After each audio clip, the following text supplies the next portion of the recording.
You know, to be a race driver, you got to be handsome, you got to be tough as nails, you got to be able to take the what do you call the attacks of the fans and the fellow riders that don't like you. And this guy had all that in spades.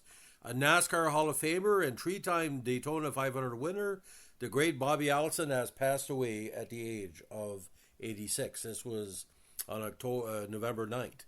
He also was the founder of racing's Alabama gang, and he was basically loved throughout the world. NASCAR released a statement from Allison's family that said he died at home in Mooresville, North Carolina. The cause of death wasn't given, but Allison has been declining health for numerous years.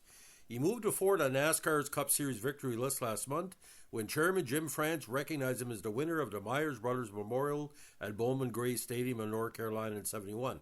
That was a very controversial race, but eventually Bobby got it 53 years later. The sanctioning body updated its record books to reflect the decision, giving Allison 85 victories and moving out of tie with the great Darrell Waltrip. Now, France and longtime NASCAR executive Mike Helton presented Allison with a plaque commemorating the victory. With it, Allison trails only fellow Hall of Famers Richard Petty with 200, David Pearson won 105, and Jeff Gordon in 93 in Cup wins. Inducted into NASCAR's second Hall of Fame class in 2011, he was the 83 NASCAR champion, finishing second in the series title race 5 times, and he was a 3-time winner of the Daytona 500. Bobby was the ultimate fans driver, Allison's family said in a statement. He thoroughly enjoyed spending time with his fans and would stop to sign autographs and have conversations with them everywhere he went. A dedicated family man and friend, he was again a devout Catholic. Religion was very important to him. He helped put NASCAR on the map with more than his driving. His infamous fight with Allison-Yarborough in the closing laps of the '79 Daytona 500 served as one of the sport's defining moments. Now, this was interesting because they were kind of in a frame tie at the end, but when he got back to the pits, it blew up. Now, Cale went to beating on my fist with his nose. Allison said repeatedly, often using that phrase to describe the fight. Cale understands that I do not do that it was really a benefit to the interest of racing. It proves that we were sincere. Now, born in Miami in 1937, he started searching for more racing opportunities outside the Sunshine State. He landed in central Alabama, where he found a number of small dirt tracks. He returned to Florida to get brother Donnie and close friend Red Farmer. They set up shop in Hueytown, Alabama, and dominated regional races throughout the 60s and early 70s. They were later joined in the Alabama gang by Jimmy Myers, Neil Bennett, and Allison's sons Davey and Clifford. Now, Allison retired in '88 following a crash that nearly killed him. In June '87, he wrecked on the opening lap at Talladega. He hit the outside wall and then got T-boned in the driver's side door. He was initially declared dead upon reaching a local hospital, but was later resuscitated. He eventually regained his memory after a coma, relearned everyday activities, and attempted a comeback. But a series of tragedies led Allison to retire. His son Clifford was fatally injured during a crash in practice for the second-tier Busch Series at Michigan International Speedway in '92. A year later, son Davey was killed in a helicopter crash at Talladega. 3 years after that, Bobby and wife Judy divorced. They reconnected 4 years later at their daughter-in-law's wedding and were remarried in 2000. They remained together until Judy's passing 15 years later. Now inducted in the Motorsports Hall of Fame in '92 and the NASCAR Hall of Fame along with Ned Jarrett, Bud Moore, Pearson, and Lee Petty. Bobby Allison personified the term racer, France said in a statement. Though he's best known as one of the winningest drivers in NASCAR Cup Series history, his impact on the sport extends far beyond the record books. Allison is also one of 10 drivers who have won NASCAR's career Grand Slam that concludes the Cup Series' most iconic races, the Daytona 500, the Winston 500, the Coca-Cola 600, and the Southern 500.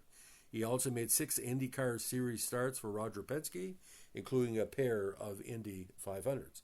Now, when we were growing up in northern New Brunswick, it wasn't really NASCAR that we're into. We're into the drivers. It just happened you were driving for NASCAR, but the Indy races, the F1. I think he would have done great in F1 in every shape or form because no matter what he was part of, people would watch. And it's kind of weird how it goes, ladies and gentlemen, how he got to this level of success and popularity. Because he came, like I said, from really, really humble positions. Now, He was in the NASCAR Cup Series between 61 and 88. Well, he also took part in short track events throughout his career. Besides IndyCar, he was in Trans Am and Can-Am. Named one of NASCAR's 50 greatest drivers and a member of the NASCAR Hall of Fame, like we mentioned.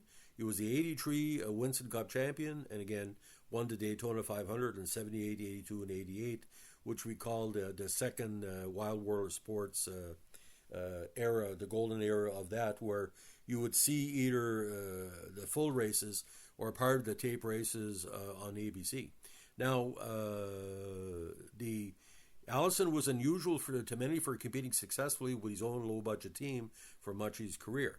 Now, born in Miami, again, he entered his first race as a senior at Archbishop Curley Notre Dame High School in Miami. Since he was only 17, he had to have his parents' permission to compete. When his mother approved, Allison assumed it was permanent, but his mother believed it was for only one race. After he graduated in 55, Allison's mother thought she would derail his racing interests by sending him to Wisconsin to work for Mercury Outboard Motors, where her brother-in-law, Jimmy Hallett, was a national sales manager. Unbeknownst to her, the owner of Mercury was Carl Kiekhaefer, who also owned race cars. Allison began working as a mechanic and as an engine tester. While employed at Mercury, he worked in the boat division for 10 months, then was transferred to the racing division. During the 2 months he worked in the racing division for Kiekhaefer, he went to 19 races, mostly Grand National, known as the NASCAR Cup Series as of 2020, and a few convertible races. Every one of those races were won by a Carl car from the shop in which he worked. Kiekhaefer was a hard person to work for, and several people got fired, so Allison decided to go back to Miami only after 2 months. Now, when he returned to Miami, he started racing again, and the rest is history. His parents had told Allison that he could not race and live at home, so Allison came up with a fictitious name, Bob Sunderman, which was used only once as he finished well enough to make the Sunday paper. Allison's father saw the paper and told him he was going to race, he should do it with honor and use his own name. In 59, he took his brother Donnie, Kenny Andrews, who owned a car, whose father owned Andy Racing Wheels, and Jill Hearn, who went along as Kenny's driver to find more lucrative racing that was available in South Florida.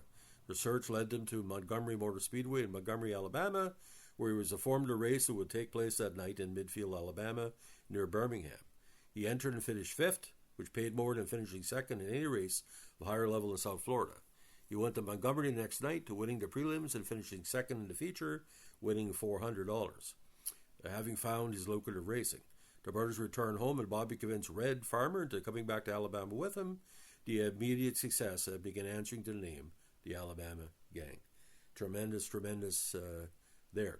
So, again, he was the 64-65 NASCAR Modified National Title winner, 1980 IROC champion, three-time Daytona, winner of the Southern 500, 71, 72, 75, 83, and also the World 600 winner, 71, 81, 84, Winston 500, 79, 81, 86, also the winner of the Busch Clash in 82, and have been won 7 times most popular driver, Rookie of the Year in 1960, Motorsports Hall of Fame in 92, International Motorsports Hall of Fame in 93, one of the NASCAR's 50 greatest drivers, and again, 2023 again on the list, named one of NASCAR's 75 greatest drivers.